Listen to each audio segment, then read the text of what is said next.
The beauty of the expanded 12-team college football playoff is we're going to get matchups that we very rarely see in the college football world, and that even means some in-state matchups that are pretty rare.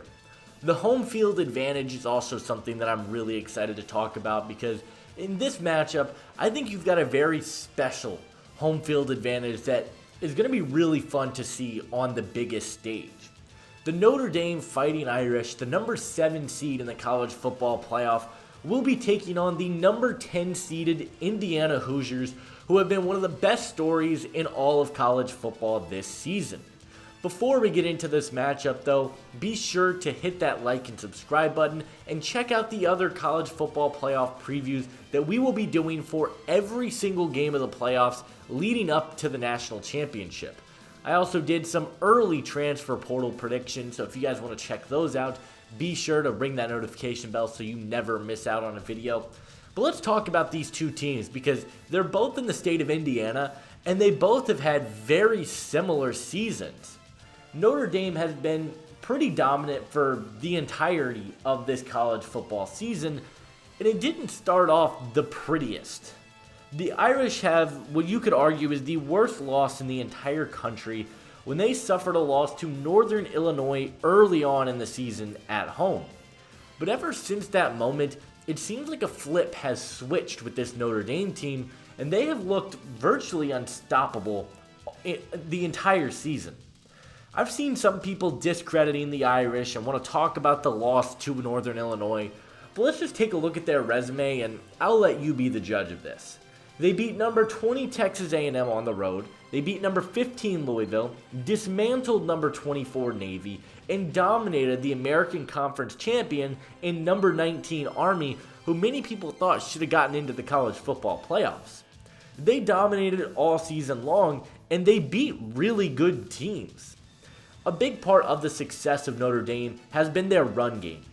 Notre Dame has the 4th highest graded run game in the FBS, and they have some major contributors in the backfield.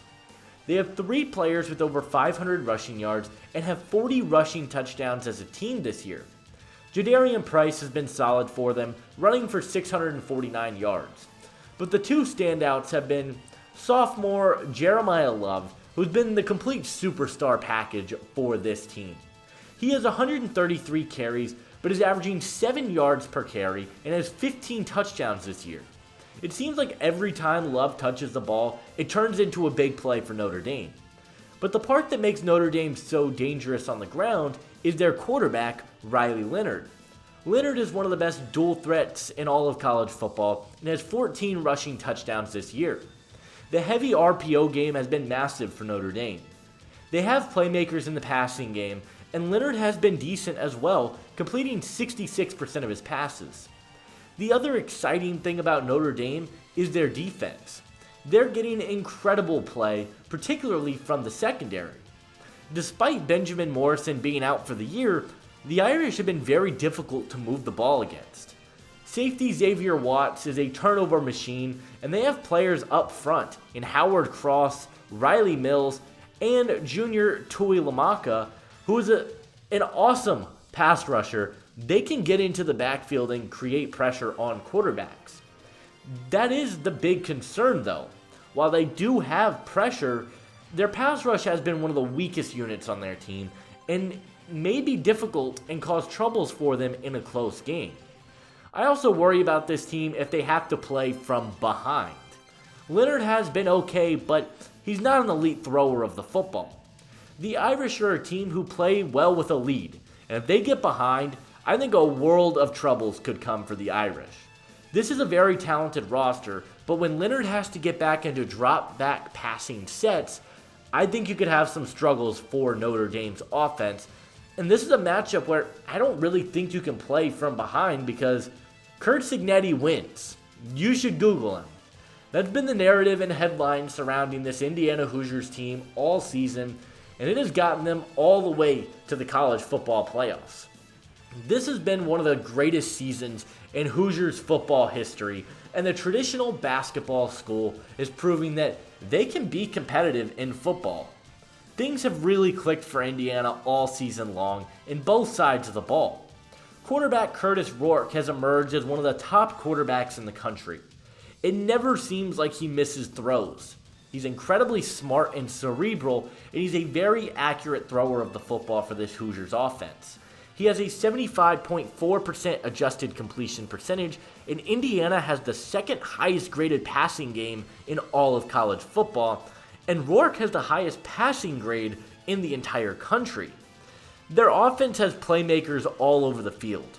Miles Price has turned into a very good slot weapon, Justice Ellison has made some awesome plays out of the backfield, and Elijah Surratt is turning into an elite weapon who Rourke loves to connect with on back shoulder fades. It's not just the offense that has clicked for Indiana though. Michael Kamara is third in all of college football in pressures this season with 59 and has been a major disruptor for the Hoosiers defense. But I think the most slept on player for Indiana is cornerback D'Angelo Pons, who has made timely interceptions and is an elite coverage player on the back end. The Hoosiers have playmakers, and Cignetti looks like he could be building a powerhouse for years to come. The biggest concern with Indiana is going to be the offensive line. They don't have an elite line, and against Ohio State earlier this season, they really showed some cracks. If the line shows up and gives Rourke time to throw and process the defense, then I feel good about Indiana's chances. But if the line has the same struggles they had against Ohio State, I think the Hoosiers could really struggle to move the ball in this one. And Notre Dame has the defenders to really disrupt the passing game for Curtis Rourke.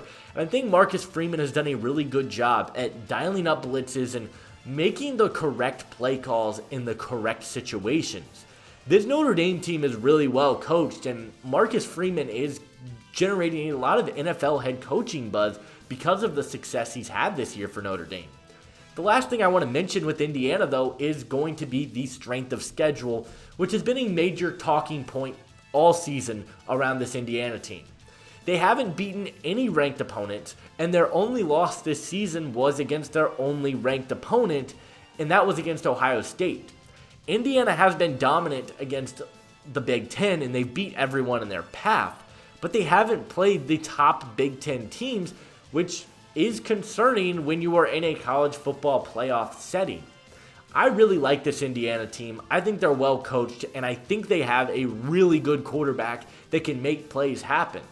But I do think with the secondary of Notre Dame, they're going to be able to eliminate some of these back shoulder fades that Rourke likes to go to, and I think they're going to be relying on the run game, and I don't know if Indiana has the playmakers in the run game to really win this football game.